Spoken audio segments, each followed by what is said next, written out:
Hi, this is Tony Ruggiero here on The Tour Coach. If you're looking to get better at coaching, teaching, or playing the game of golf, you're in the right spot. I'm about to take you behind the scenes, inside the ropes, with all of the people I meet on my journey in the game of golf that are here to shed some experiences and shed some information that's going to help your journey improve and get better. Get ready. Let's go. Let's get better.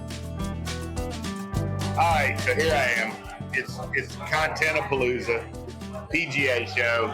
This is how professional I am. Hey, will you take a picture of us? Yes, My daughters don't believe I'm anything. No, hell, they won't. If you want me to go get somebody that's important in this picture, but It looks official. it does look official. Scott Fawcett, I'm a fan. Appreciate I you. follow your stuff. That's something that made me take Jackson out of being in the recording versus me sitting down. Or downgraded. Downgraded. Say what you just said about stats. This is brilliant. Everybody fucking in here ought to listen to this. Wayne, listen to this. You'll like this. Oh, boy. Here What's we go. the purpose of stats? To find out what you need to work on. Right? And all the other shit It's pretty fucking irrelevant. pretty fucking irrelevant. It's going to be the name of this podcast. Pretty fucking irrelevant. Yeah, I mean, again, this is where it's hard because I want to make sure that everybody understands Mark Brody's work is amazing. Yes. The way it works on the PGA Tour with the daily adjustments, it's amazing. It just is falling short when we're trying to apply it to the general public. It just, I sell stats living for a living, and it just doesn't quite work the way it needs to. We need to know where are the holes in my game, what do I need to work on. That's all you need to know. Having a pretty little strokes gain number. Again, I just played Champions Tour Final Stage Q School. At the end of each round, I entered my stats, which only takes 5 minutes when you're doing it this way instead of 20. Super quick. I got a 5-star, 1 to 5 star review on each segment, and I'm like, this tells me what I need to work on irons. But even me, I wanted this strokes gain driving number. So it's like this bias we've got to get over. Yeah. Of I need to see this number, and it's like, well, the number's not accurate. Why do you really want to see it? Because just to keep on rambling, That's good. Keep rambling. generically on the PGA Tour, every 400-yard par course, 3.99 scoring average. If you had a 1-yard wide fairway with OB on both sides, stats apps would treat that as a 3.99 hole, when in fact it would be a billion. No one would ever finish the hole. And so it's like, when you're treating it generically like this, there's the daily adjustment is just lost in translation. And it just really makes the data sketchy at best. And I've said this all along, and anytime I include strokes gain, even in decade right now, I've always listed it as not comparative. And I've done that because I'm like, I'm not quite agreeing with this, but I felt like I had to include it. And now after, again, it's really back to getting to playing myself more now, where I'm getting these numbers and I'm like, that's just not. Plus 1.7 driving, I'm 51. There's the, like, against the PGA Tour, like, that's not what the day was. It was a good trade, like, plus a half probably. Right. But these numbers, when you're on different courses, they just get distorted. Agree.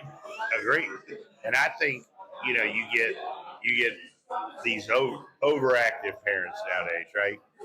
And they're like, well, my kid is this, my kid's that. And I'm like, I just want to find out what you really need to work on, right? Yeah. That's all you're supposed to get from it. Yeah.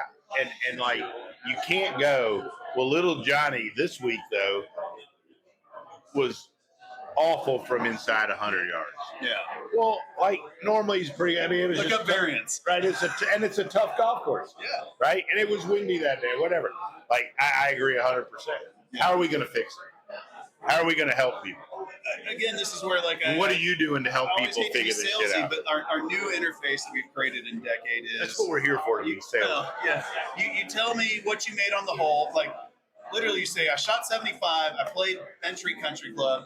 It takes you to hole number 1, and instead of actually ending the stroke level detail, which you need in order to get strokes gained, which takes a while, right?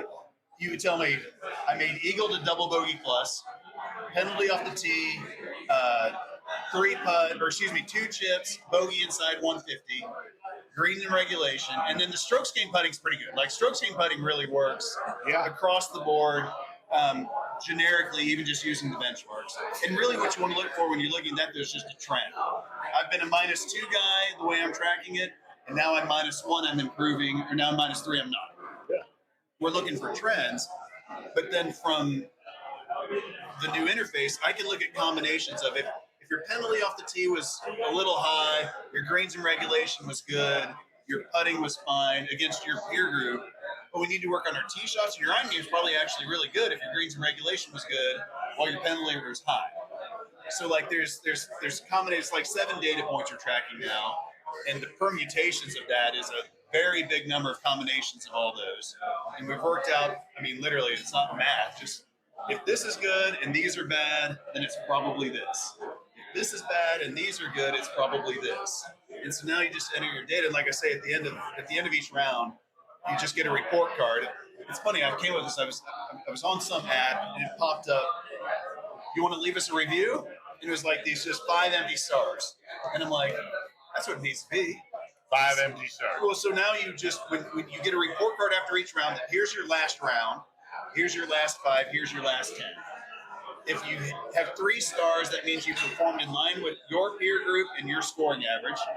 Obviously, 4 and 5 is better, 1 and 2 is worse. Right. So now the goal is you're going to bring this to you, and you're just going to look at it and be like, it's obviously driving. And I mean, rather than, well, your strokes gain number is this and that and whatever, like, again, I really hate saying it because I want to make sure I'm very clear the PGA Tour and what Brody designed works. Yeah. It just doesn't work the way we've all been using it. And I'm probably the first guy that's been leading this flag on it. And it's like, just doesn't quite do what it's supposed to do. How did you come to the realization? I knew it all along. The first 4 years of Decade, I did not include strokes gained. In putting, I did. And then the Pac-12 coaches all insisted on having it because they were going to share data amongst each other. And I'll say that's got merit because if we've got 30 kids in the same tournament and I was plus 1.5 and you were plus 0.5, I probably drove it better than you. Yeah. Now those numbers are probably wrong, what they actually are, but I drove it better than me. Yeah. Exactly. So they wanted to see, where am I not doing as well as my competition? But you as an instructor, you're not going to get a kid to bring you 30 rounds of golf from people. So you just need to say. And if they do, I'm probably not going to teach them much longer. Well, and I literally, again, I did not include it. Just kidding, everybody. I did include it. I did not include it for the first 3 or 4 years. And once the Pac-12 coaches insisted on it, like in our comparative analysis, Right. it lists everything is not comparative. All proximity numbers and all strokes gain numbers are not comparative because it's just not how it works. So I've said that from the jump. But I finally, again, after playing more myself, I'm like, oh, Jesus, this is worse than I thought. Like, it's just, we got to do something different. And so this is like the evolution of anything. Elon Musk has a really cool quote that in engineering, if you're not adding back, you're not deleting enough. And it's like from a programming standpoint, if you're not eventually like, oh, damn it, we do need that. I feel like what we did with strokes gain on the amateur level, it's way better than fairways and greens and marking your discard. It's way better than that. But like, oh well, you know what? We went a little too far. Let's peel this back a little bit. And to be perfectly honest, talking about the idea of adding back, my partner and I were talking today about. I want to add one more thing for tee shots than just penalty off the tee, and I want to add double cross because I feel like getting players. That's interesting. That'd be fantastic. Like, did we have a penalty and did we have double cross? If both those buttons get lit up, it's going to be a massive flag. And if it's just, I also just want to be like, look how often you double cross. Right. I think it'd be fantastic. I think the most important. Now that would be great for a teacher to have.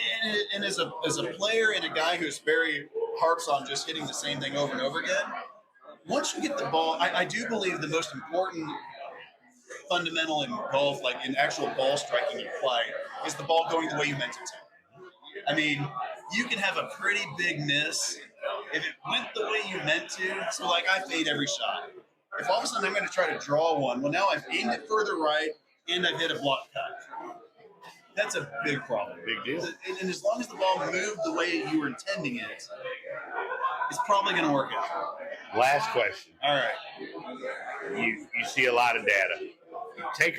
Let's talk about the recreational golfer out there that listens to you, because you have a lot of recreational golfers that are crazy about getting better. You also have a lot of teachers that listen to us that teach recreational golfers. You look at all that. Is there 1 or 2 or 3 areas where you overwhelmingly see, just flipping through all the data you have, where not as good as they need to be that could dramatically help them get better? I mean, I won't even limit this to recreational golfers. I'll say PGA Tour players. Nobody is as good at speed control and putting as they should be. And 100% of people, when they have a bad putting round, go work on their stroke. No one just goes and does speed drills.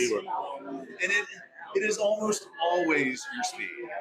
I mean, sure, we all need to be working on stroke, but to be working on that's genius right there. I mean, that's the best quote of the whole night that I've heard so far. It's just your start, and let's even pretend your start line was really bad. It takes a long time to fix your stroke. Yeah. But you would be stunned if you do a speed drill where what we want to be doing is from putts from 20 to 50 feet. You want to be trying to lag it within like 10% of the length of putt. So a 30-foot putt, you set yourself a 3-foot window. And you'll be surprised, even as a really bad golfer, how quickly you're pretty good at that. And now, if you're 30 feet and you realize I'm pretty good at lagging in a 3-foot window, now I really just want you to lag it in a 6-foot window, 3 foot short to 3 foot long. Now I've just doubled what you already thought was a pretty decent window, but you have to be comfortable leaving putt short. Unbelievable. Best deal that. Scott, thanks so much for all your support. Hey, no, really appreciate you taking the time to come by. Good stuff. Awesome. Scott Fawcett, Decade Golf. Everybody should have it.